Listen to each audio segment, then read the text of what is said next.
우리 같이 읽겠습니다. 시작. 복되도다 자비로운 사람들은 그들은 자비를 받을 것이다. 복되도다 마음이 깨끗한 사람들은 그들은 하나님을 볼 것이다. 아멘. 여러분 우리 잠시 말씀을 놓고 한번 기도할까요? 하나님 아버지, 우리 모두가 거룩하신 하나님 앞에서 말씀을 듣고자 당신의 존전 앞에 있습니다. 생명의 메시지를 허락하여 주시고 말씀대로 살아감으로 이 땅에 하나님의 살아계심을 증거하게 하시고 복음을 삶으로 선포하는 갈렙 공동체 청년들이 되도록 주님 이끌어 주옵소서. 말씀을 전하는 자와 듣는 자의 마음을 옥토밭이 되게 해주시고 말씀을 전하는 자의 입술을 붙잡아 주셔서 주님께서 원하시는 메시지만 선포할 수 있도록 허락하여 주시옵소서. 성령의 충만함과 주님의 보혈로 우리 모두를 덮으셔서 말씀을 듣는 이 시간 주님을 만나도록 주께서 도와주시옵소서. 이 모든 기도 살아계신 우리 주 예수 그리스도의 이름으로 간절히 기도 올려드립니다. 아멘. 사랑하는 청년 여러분, 시대가 많이 어두워져 가고 있다라는 이런 표현을 목사님의 설교나 또 여러 기독교 서적들을 통해서 한번 접해 보셨을 것 같아요. 여러분, 시대가 어두워져 가고 있다, 이 말에 동의가 되십니까?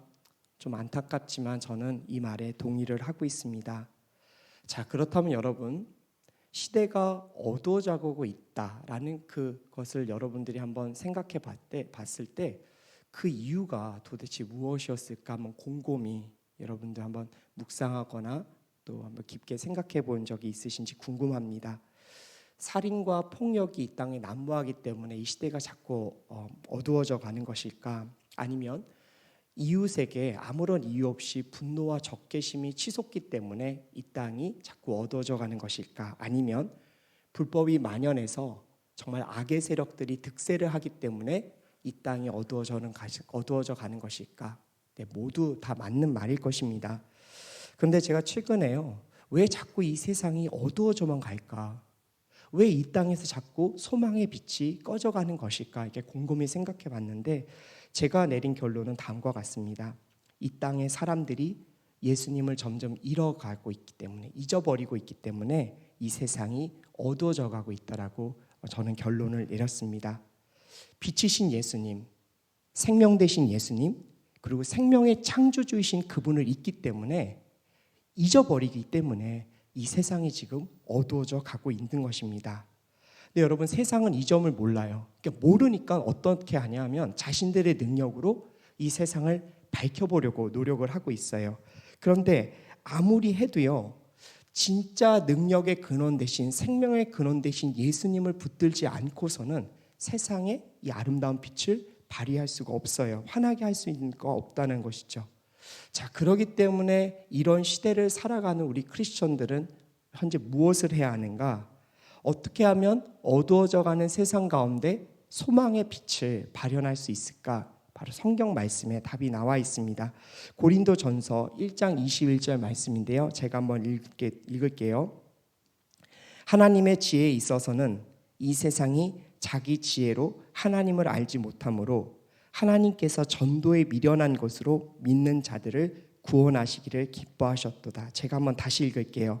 하나님의 지혜에 있어서는 이 세상이 자기 지혜로 하나님을 알지 못하므로 하나님께서 전도에 미련한 것으로 믿는 자들을 구원하시기를 기뻐하셨도다. 아멘. 여러분, 어리석어 보여도 미련해 보여도 전도를 통해서 예수님을 전해야 하는 것이 시대가 어두워져 가는 세상 가운데 사는 크리스천들의 사명입니다. 세상이 어두워져 간다고 한탄만 하고 있으면 안 된다는 말이죠. 예수님을 전하면 분명히 그곳에 세상이 밝아집니다.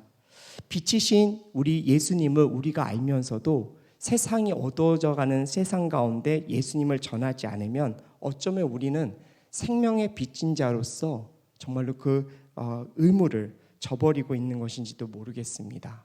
사랑하는 여러분, 예수님을 전하십시오. 어두워져가는 세상 가운데 한탄할 것이 아니라 입술을 열어서 정말로 여러분들이 삶으로 복음을 전하는 인생을 사셨으면 좋겠습니다. 목사님 왜 자꾸 불편하게 전도 이야기해요?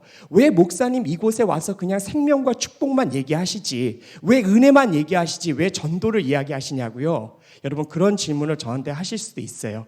그런데 목회자로서 저는 이 의무가 있다고 생각해요.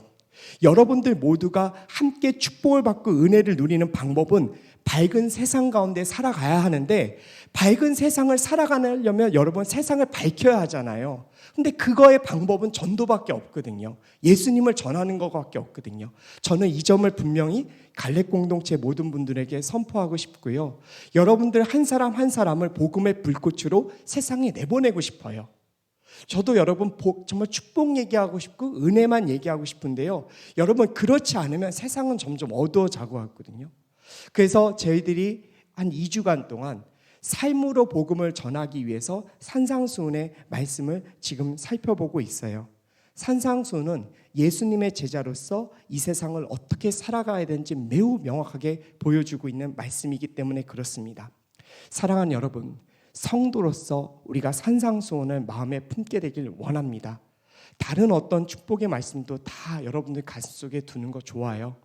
하지만 산상수훈의 말씀을 정말 하나님께서 우리 제자들에게 주신 분명하고 아름다운 삶의 이정표이고 우리가 어떻게 살아가야지 보여주는 방향성을 분명히 보여주고 있습니다. 여러분 우리가 한 6일간 동안 이제 앞으로 자유주의를 한 며칠은 좀 더 할 수도 있을 것 같아요. 그래서 여러분들 특별히 말씀 중에 산상수훈의 말씀을 계속 묵상하시면서 이 세상을 살아가셨으면 좋겠어요. 오늘은요, 하나님께서 산상수훈의 첫 번째 얘기하셨던 게 팔복 중에 긍휼에 대한 이야기를 좀 해보려고 합니다. 마태복음 5장 7절 말씀인데요. 한 번은 우리말 성경으로, 한 번은 개역개정 성경으로 읽도록 하겠습니다. 제가 읽을게요. 복되도다. 자비로운 사람들은 그들은 자비를 받을 것이다. 긍휼히 여기는 자는 복이 있나니 그들이 긍휼히 여김을 받을 것이며. 네. 개역개정 우리말로 한 번씩 읽어봤습니다. 자, 예수님께서는요, 자신을 따르는 수많은 무리들이 있었고 제자들이 그들에게 그 앞에 나왔을 때 이런 자비에 관한 복을 선포하십니다. 지난주에도 말씀드렸듯이요, 산상수훈이 있던 그날 예수님 앞에 나왔던 수많은 무리들 중에는요, 정말로 불치병에 걸린 부모님을 안고 나온 자들도 있었을 것이고, 또 귀신 들린 어린 자녀를 안고 나온 사람도 있었을 것이고, 기적이 아니면 정말로 몸과 마음이 나을 수 없는 그런 어려운 이들이 정말 많이 있었을 거예요. 여러분 그들 모두가 자비가 필요했던 사람들이에요. 어떤 이들보다도 그 자비, 사람이 베풀 수 있는 자비 그 이상의 하나님의 자비가 필요했던 사람들이 바로 그날 산상수훈을 선포하시는 그날 바로 그 예수님 앞에 있었던 사람들입니다. 자, 어찌 보면 하나님 입장에서, 예수 그리스도 입장에서는요, 우리 사람들 모두가 자비가 필요한 존재로 아마 보이셨을 거예요. 왜냐하면 예수님의 은혜와 보혈의 피가 없으면 우리 모두는 다 지옥으로 떨어져서 죽을 수밖에 없는, 영원한 죽음에 처해질 수밖에 없는 사람들이기 때문에 그래요. 그래서 예수님 입장에서는 산상수훈을 하실 때 그 앞에 나온 모든 이들, 그들이 부유하던 정말 어렵던 삶을 살던 모든 사람들은 바로 긍휼을 받아야 될 자비가 필요한 사람들로 보였을 것입니다. 자, 그렇다면 이 얘기는 무슨 말인가? 하나님께서 보시기에는 2000년 전에 참으로 힘겹게 살아가던 이스라엘 사람들이나 2000년이 지난 지금 너무나도 평안하게 예수님을 믿고 살아가는 지금 오늘날 우리들 모두가 다 자비가 필요하다라고 보이셨을 것 같아요. 그래서 저는 오늘 여러분들이 산상수훈의 말씀 보면서 특별히 자비가 필요한 사람들을 단순히 2000년 전에 어렵게 살아가고 있는 이스라엘 사람들에게만 필요한 말씀이라고 보지 않았으면 좋겠어요. 우리 모두가 지금 하나님의 자비가 정말로 필요한 사람들입니다. 저는 그것을 여러분들 인정하셨으면 좋겠어요. 나는 지금 하나님의 자비가 너무 필요해. 근데 여러분, 하나님의 자비가 너무 필요하다는 것을 주님이 알고 계시기에 여러분 오늘도 여러분들에게 하나님께서는 자비를 베풀기를 원하십니다. 자, 그런데요, 오늘 말씀을 가만히 읽어보면요, 우리 예수님께서 굉장히 역설적인 자비, 이 긍휼에 대해서 얘기를 하십니다. 그러니까 모든 거기 앞에 있었던 사람들이 긍휼이 필요한 자들인데요, 어떤 도전을 하시냐면요, 긍휼이 여기는 자에게 그 복이 있을 거라고 얘기합니다. 다시 좀 말을 해석하면 보살핌을 받고 사랑을 받고 용서받아야 할 것 같은 자비와 긍휼이 너무나 필요한 그 사람들에게 뭐라고 얘기하시냐면 너희가 먼저 긍휼을 베풀어야 한다, 이렇게 말씀을 하시는 것입니다.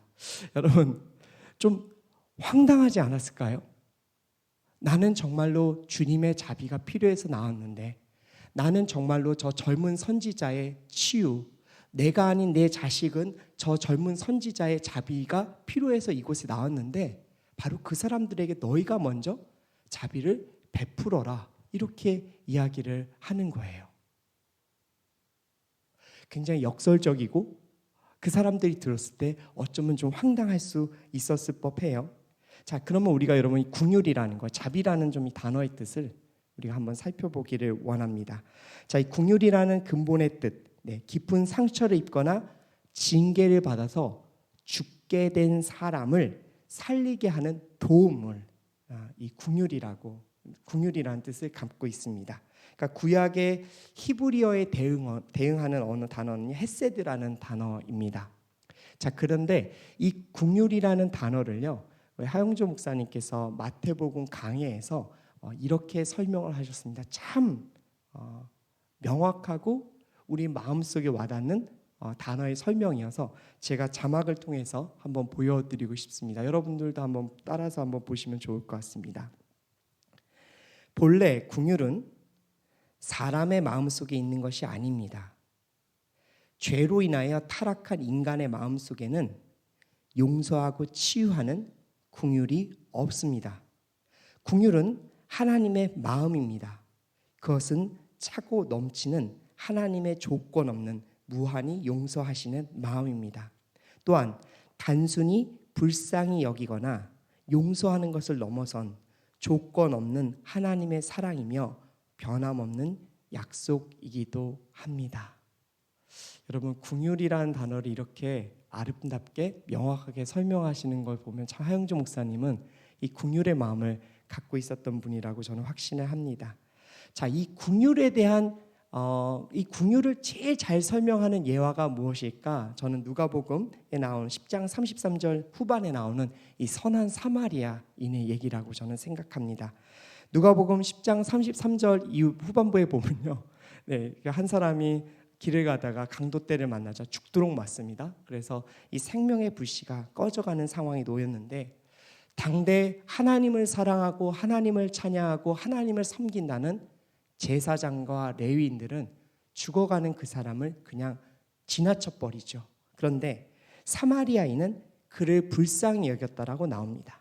그리고 불쌍한 사람을 위해서 상처에 기름을 붓고 여관에 데려가서 그 주인장한테 내가 돌아올 때까지 좀 이 사람을 돌보아 달라라고 이렇게 자신이 비용을 내면서 정말 부탁까지 하지요. 여러분, 이것이 바로 긍휼입니다. 강도 만난 사람, 길거리에 쓰러져 있는 사람, 길거리에 정말로 힘없게 살아가는 노숙인들, 우리 모두 다 불쌍한 마음 가질 수 있고요, 동정할 수 있습니다. 그런데 불쌍한 마음, 동정하는 마음만 갖고 있다라면 그것은 긍휼이 아닙니다. 혹시 여러분들이 세상을 살면서 불쌍하고 어려운 이웃들을 보면서 마음 아파하십니까? 그렇기 때문에 여러분들의 마음 아파하는 모습 여러분들 스스로 보면서 나는 긍휼히 여기는 사람이야, 나는 불쌍한 사람을 동정할 수 있는 사람이야 라고 혹시 착각하고 계십니까? 여러분, 그건 착각이에요. 여러분, 긍휼은요, 어려운 사람을 도와줄 수 있는 실천까지 가는 것이 긍휼이라는 것입니다. 비참함에 빠져 있는 이들을 위해서 자기 자신의 일과 이익을 버리고 구체적으로 행동하는 것까지가 긍휼입니다. 저는 우리 갈렙 공동체 여러분들이 긍휼한 자들이 되길 원합니다.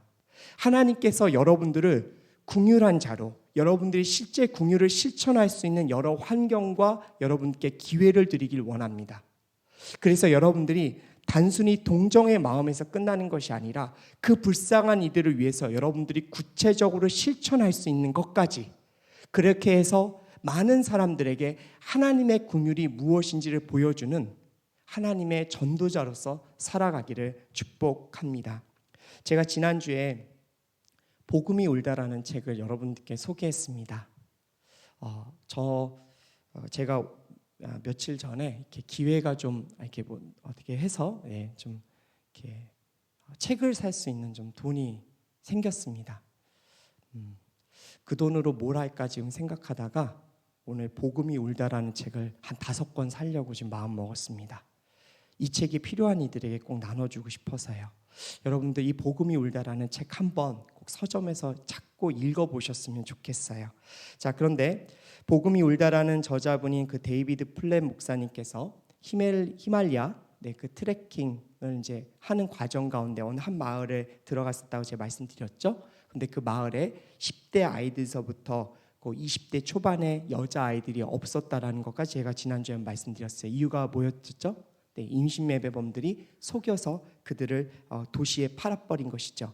그런데 그 기구한 사연 중에 또 다른 정말 가슴에 울리는 사연이 그 책에 담겨져 있습니다. 뭐였냐면요, 그 데이비드 플랫 목사님의 그 히말리아 산맥에 트레킹을 동행한 분이 있었어요. 그분도 사역자인데 에런이라는 분이셨습니다. 그런데 이 에런이라는 분이 이제 목사님과 동행하면서 그 땅의 이제 상황들을 트레킹하면서 다 알려주셨는데, 마지막에 이 데이비드 플랫 목사님과 대화를 하는 과정 가운데 왜 그분이 사역자가 되어서 그 땅에 있는 사람들을 도와줬는지를 이제 그 사연이 나옵니다. 사연이 참 제가 그 얘기를 듣고 너무 가슴이 뭉클했어요.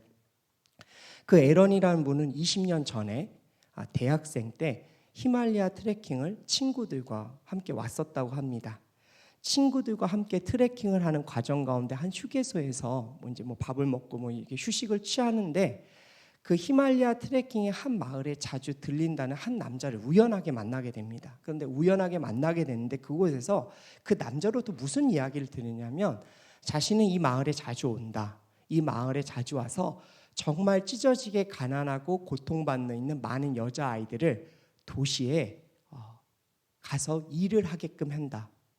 그런데 그 아이들이 남자들에게 즐거움을 주고 그것을 통해서 부유하게 잘 살고 있다라고 희죽거리면서 말하는 한 남자를 만나게 됩니다. 여러분, 그 사람이 누구였을까요?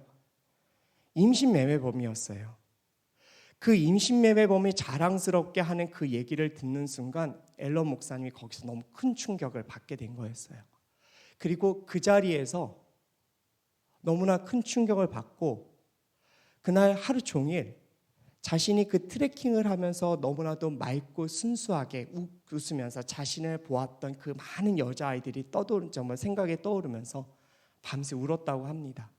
그래서 친구들에게 어떤 결정을 내렸냐면, 친구들한테는 트레킹을 계속 가라가고 바로 그 자리에서 바로 산으로 내려와서 그렇게 흘렸던 그 눈물을 하나님의 자비로 바꾸기 위한 전략을 세워가고, 그리고 후에는 그 지역을 돕는 사역자로서 서게 되었다라는 것이죠.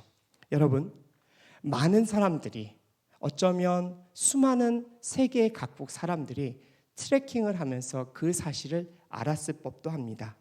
그리고 에런이라는 그분과 함께 트레킹을 했었던 그 친구들도 바로 그 현실을 그 앞에서 들었을 것입니다. 자, 그런데 많은 사람들은 지나쳤어요. 그냥 그것이 그곳의 삶이겠거니 하고 그냥 놔뒀고, 그곳의 여자아이들이 어떤 대접을 받든 몸과 마음이 어떤 상처를 받든 아무런 관심 갖지 않고 그냥 지나쳤어요. 수많은 사람들이 긍휼의 현장을 보면서 제사장과 레위인처럼 지나쳐버렸어요. 그런데 에런이라는 사역자는 달랐어요. 그곳에서 지나치지 않았죠. 그리고 그들을 어떻게 도울까를 정말로 끊임없이 기도하면서 생각하다가 결국에는 이 시대에 정말 필요한 선한 사마리아인이 되어서 그 히말리아 주변에서 사역자로서 아름답고 귀한 인생을 살아가게 되었던 것이죠. 여러분, 저는 도전하고 싶어요. 바로 여러분들이 이 시대의 에런과 같은, 이 시대의 사마리아인들이 되셨으면 좋겠어요. 여러분들의 삶 중요합니다. 결혼도 중요하고 직장도 비전하고 비전도 승진도 매우 중요합니다. 하지만 여러분 인생을 살아가시다가 어느 순간에 여러분들의 가슴을 정말로 뭉클하게 만드는 그 긍휼의 현장을 그냥 지나치지 않으셨으면 좋겠어요. 여러분 그 긍휼의 현장을 그냥 지나치지 마시고 여러분들의 삶 속에서 하나님 제가 이 상황을 어떻게 도와야 됩니까? 제가 바쁘기 때문에 현금으로 물질로 도와야 한다면 돕겠습니다. 아니면 다른 어떤 방법으로 도울지를 저에게 알려주십시오라고 한번 기도해 보셨으면 좋겠어요. 자, 그러면요 오늘 말씀에서 예수님께서 뭐라고 여기셨냐면요, 긍휼히 여기는 자는 복이 있나니 그들이 긍휼히 여김을 받을 것이라고 하셨어요. 자, 한번 생각해 봅시다. 그래요, 주님, 제가 그렇게 긍휼을 베푸면 저도 긍휼히 받을 수 있는 건가요? 여러분 이런 질문 한번 해보셨으면 좋겠어요. 아버지, 긍휼히 여김을 받고 싶다라면 긍휼을 베풀라라고요. 제가 그렇게 긍휼을 베풀겠습니다. 그러면 주님께서는 정말로 그런 은혜를 베푸시나요? 제가 확인시켜 드릴게요. 여러분, 에런이라는 사람 한번 생각해 보세요. 20대 때 대학생 신분이었어요. 그도 예수 그리스도를 몰랐으면 영원한 지옥으로 갈 수밖에 없었는 앳된 청년이었다라고요. 여러분, 그도 자비가 필요한 자였어요. 분명한 거죠. 자비가 필요했던 자입니다. 여러분, 인간의 모든 생명들은 다 자비가 필요한 생명들이에요. 그런데 에런이 그 현장을 보고 그가 그때부터 그가 흘렸던 눈물을 하나님의 자비로 바꾸기 위해서 최선을 다해 인생을 살기 시작하고 사역자가 되어 그 땅을 돕고 있습니다. 여러분, 지금 에런은 어떤 인생을 살고 있죠? 너무나도 귀하고 아름다운 인생을 살아가고 있어요. 그 말은 뭐죠? 여러분, 그가 그런 결단을 해서 그런 열심을 내서 그런 열정을 부려서 여러분 그런 인생을 사신 건가요? 아니에요, 여러분. 그가 그런 열정으로 그런 결단해서 그렇게 산 게 아니에요. 철저한 하나님의 은혜로 그런 사역자가 된 것이죠. 여러분, 긍휼을 입을 자가였어요. 긍휼을 입어야지만 구원받을 존재였어요. 그런데 그가 거기에 몸과 마음에 상처받는 수많은 그 어린 여자아이들을 구하겠다는 그 결단을 갖고 긍휼을 베풀 결정을 하자마자 하나님께서는 그에게 긍휼을 베풀어 주셔서 그런 아름다운 사역자의 인생을 살아가게 만드셨다는 거죠. 여러분, 이것만큼 큰 은혜를 받은 것이 뭐가 있겠어요? 저는 여러분들이 긍휼히 여김을 받을 자라는 걸 인식하셨으면 좋겠어요. 그런데 긍휼을 베풀 결단을 하면서부터 여러분들은 이미 하나님께서 그 긍휼을 베풀 수 있도록 어마어마한 은혜와 사랑을 이미 여러분들에게 주셨다는 것을 믿었으면 좋겠습니다. 예수님은 그걸 원하셨던 것 같아요. 너희들이 긍휼히 입을 자라는 건 내가 안다. 하지만 너희들이 긍휼을 베풀겠다고 결단하고 실천하는 그 순간부터 너희들은 하나님의 은혜로 말미암아 긍휼을 입고 이 땅 가운데 빛과 소금처럼 살아갈 수 있다라는 그 영원한 소망을 주시고 싶으셔서 오늘 하나님께서 산상수훈의 말씀을 하셨습니다. 사랑하는 여러분, 제가 앞서 생명을 위한 40일 기도 캠페인, 낙태 종식을 위한 캠페인 한다라고 제가 말씀드렸죠.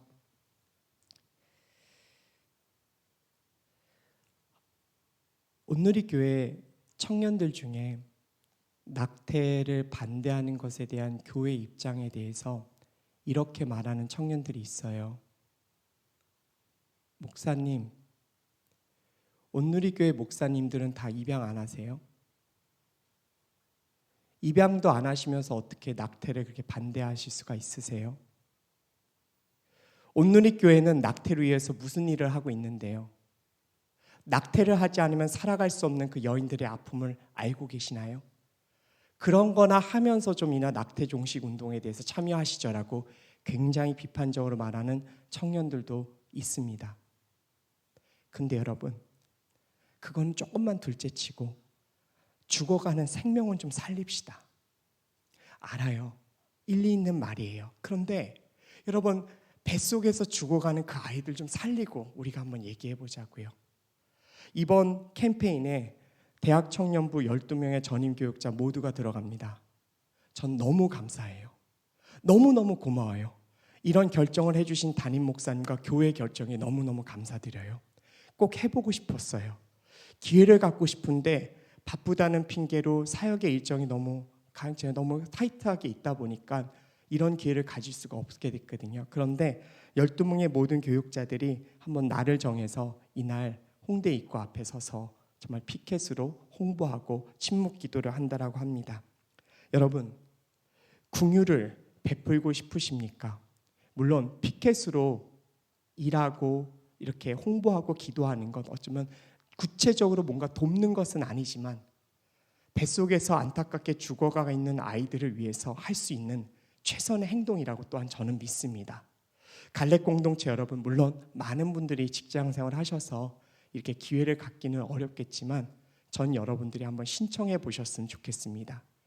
1년에 한 번 여러분들을 위한 휴가도 쓰시지만 1년에 한 번 뱃속에서 죽어가는 아이들을 위해 내가 한번 이것에 도전해보고 함께 참여하며, 물론 그 앞에서 손가락질 당할 수도 있고 그리고 이것에 대해서 굉장히 불편해하는 많은 분들이 오서 비판할 수도 있겠죠. 욕지거리 들을 수도 있을 것이고 어쩌면 손찌검 당할 수도 있을지도 몰라요. 그런데 여러분, 정말로 긍휼을 베푸는 자, 그렇게 결단하는 자는 이 자리에 나설 수 있을 것 같아요. 제가 가는 날 저 한번 여러분들께 미리 공지해 드릴게요. 혹시 그날 함께 하실 수 있다면 우리 갈렙 공동체 한번 휴가 내시고 홍대 앞에서 한번 보셨으면 좋겠어요. 침묵함으로, 그렇지만 그 생명의 죽어감을 여러분들이 알려줌으로써 진짜 긍휼을 실천하는 갈렙 청년들이 되었으면 저는 좋겠습니다. 그리고 여러분, 긍휼을 베풀 자는요 멀리 있지 않아요. 여러분들 주변에 가장 가까운 곳에 있습니다. 긍휼을 베풀 자를 가장 가까운 데 놓아두셨으면 여러분들이 그분들을 잊지 마시고 그분들에게 예수님의 사랑을 전하셨으면 좋겠어요. 이제 8절 말씀 보도록 하겠습니다. 복되도다 마음이 깨끗한 사람들은 그들은 하나님을 볼 것이다. 아멘. 사랑하는 갈렙 청년 여러분, 하나님 보고 싶으세요? 대답이 없어요. 하나님 보고 싶으세요? 네, 저는요 모든 사람들에게는요 창조주이신 하나님을 보고 싶은 그 열망함이 있다라고 생각합니다. 저는 그걸 믿습니다. 간절함이 있다고 믿어요. 이제 9월 말이면 이제 둘째 아들 하늘이가요 이제 돌이 됩니다. 네, 머리가 좀 저 같은 곱슬머리가 아니어서요 이렇게 까치머리예요. 그래서 아침에 일어나면 이렇게 머리가 쭉 뻗쳐 있는데 1살밖에 안 돼가지고 아주 귀여워요. 그런데 월요일 날 제가 쉬는 날 이제 낮잠을 좀 재우고 있다가 갑자기 아이가 낮잠 자다가 벌떡 일어날 때가 있어요. 일어서 앉죠. 아직 서지 못하니까요. 근데 일어나자마자 그 이제 커튼을 쳐놨으니까 약간 어두워진 방에서 그 졸린 눈으로 하는 게 있어요. 뭘 하냐면요, 일어서 딱 그 잠에서 깨서 앉자마자 두리번 거려요. 엄마 아빠 찾는 거예요. 엄마 아빠가 딱 있다고 생각하면 갑자기 또 벌떡 눕기도 해요. 그런데 엄마 아빠가 없다라고 순간 딱 생각이 들면 막 그때부터는 울어 제끼기 시작합니다. 간절함이죠. 엄마 아빠 만나고 싶은 마음. 저는 모든 청년들, 모든 사람들에게 하나님을 그렇게 찾고자 하는 열정이 있다고 생각합니다. 자, 그러면 하나님을 만나고 싶다라고 그러셨죠? 하나님 만나면 무슨 일이 벌어진 줄 아세요? 사람이 뒤집어집니다. 인생이 바뀝니다. 모세가 떨기나무 아래서 하나님 만났잖아요. 인생이 완전히 바뀌었죠. 사도 바울이 다메섹 도상에서 예수님 만났죠. 어떻게 됐죠? 살인자에서 전 세계에 복음화를 하는 정말 아름다운 선교사가 되었습니다. 자, 이렇게 우리 인생에서 하나님을 만나는 것, 하나님을 뵙는 건 너무나도 중요한 일입니다. 그런데 우리 크리스천들에게 예수님께서는 하나님을 보는 방법, 그 축복을 우리들에게 오늘 산상수훈 말씀 통해서 알려주십니다. 무엇이었는가? 바로 우리 마음을 깨끗이 하면 하나님을 볼 수 있다라고 그 해답을 주십니다. 여러분, 이건 분명한 진리입니다. 왜냐하면 하나님이신 예수님이 우리들에게 말씀해 주셨기 때문에 그렇습니다. 자, 그런데요, 이 마음이 깨끗하라는 단어가 헬라어로는 카타로스라는 단어이고요. 자, 이 말은요, 때 묻은 더러운 옷과 깨끗한 옷을 설명할 때, 이렇게 비교할 때 쓰는 단어라고 합니다. 예수님께서 이런 말씀을 하신 이유 중에 하나는 당대 바리새인들 때문에 그랬어요. 이 바리새인들이 너무나도 이렇게 악했잖아요. 그래서 누가복음 11장 39절에서 너희 바리새인은 지금 잔과 대접의 겉은 깨끗지 않아 너희는 속에서 탐욕과 악독이 가득하다라고 이렇게 꼬집어서 말씀하신 거 보면 당대의 종교 지도자들과 수많은 사람들이 겉으로는 깨끗하나 하나님 앞에는 깨끗하지 않은, 그 마음이 깨끗하지 않은 상태였기 때문에 주님께서 이 말씀을 하셨다라고 저는 믿습니다. 그래서 여러분, 그들은 하나님을 보지 못했고 예수님을 알지 못했고, 그래서 예수님을 십자가에 못 박아 죽이기까지 했지요. 오늘날 우리도 이런 실수합니다.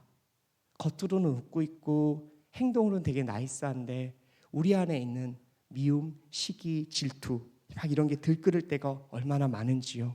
자, 제가 며칠 전에요, 밤에 새벽에 하나님의 큰 은혜를 경험했습니다.